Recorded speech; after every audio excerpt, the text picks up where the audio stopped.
So our story this week is The Snail and the Whale by Julia Donaldson and Axel Scheffler.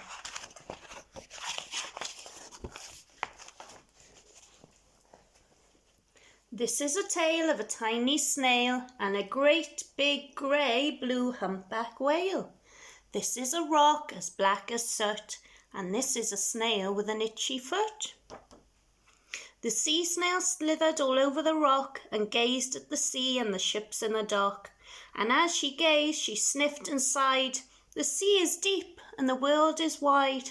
How I long to sail," said the tiny snail. These are the other snails in the flock who all stuck tight to the smooth black rock and said to the snail with the itchy foot, "Be quiet, don't wriggle, sit still, stay put." But the tiny sea snail sighed and sniffed, then cried, "I've got it, I'll hitch a lift."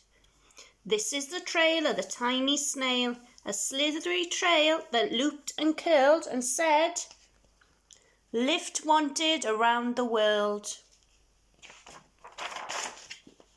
This is the whale who came one night when the tide was high and the stars were bright. A humpback whale immensely long, who sang to the snail a wonderful song of shimmering ice and coral caves and shooting stars and enormous waves. And this is the tale of the humpback whale. He held it out to the starlit sea and said to the snail, "Come sail with me."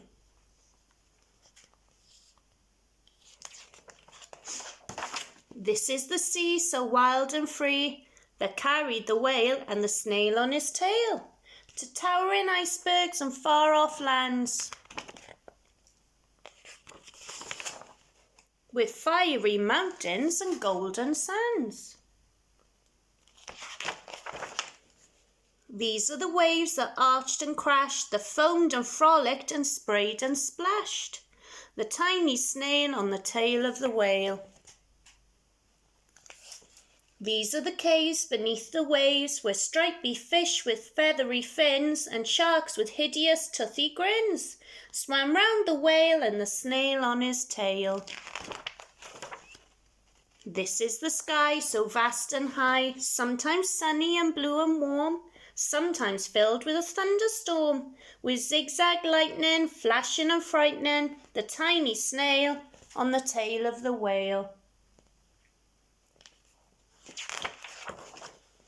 And she gazed at the sky, the sea, the land, the waves and the caves and the golden sand. She gazed and gazed, amazed by it all, and she said to the whale, "I feel so small." Here she is. But then came the day the whale lost his way. These are the speedboats running a race, zigging and zooming all over the place, upsetting the whale with their ear-splitting roar, making him swim too close to the shore. This is the tide slipping away. And this is the whale lying beached in a bay.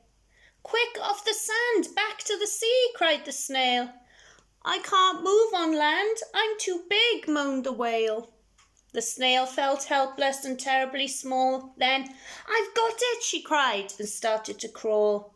"I must not fail," said the tiny snail. This is the bell on the school in the bay, ringing the children in from their play. This is the teacher holding her chalk, telling the class, "Sit straight, don't talk." This is the board as black as soot. And this is the snail with the itchy foot. "A snail, a snail!" The teacher turns pale. "Look," say the children, "it's leaving a trail." This is the trail of the tiny snail, a slivery trail saying, "Save the whale." These are the children running from school, fetching the firemen, digging a pool, squirting and spraying to keep the whale cool.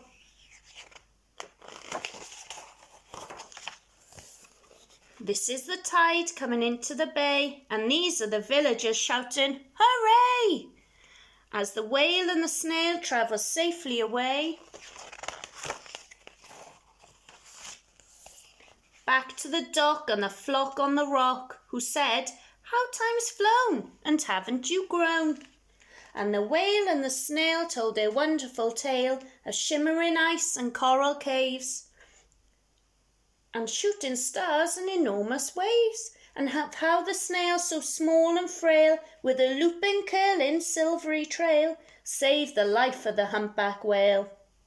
Then the humpback whale held out his tail, and on crawled snail after snail after snail. And they sang to the sea as they all set sail on the tail of the grey-blue humpback whale. And they're all going on an adventure together. The end.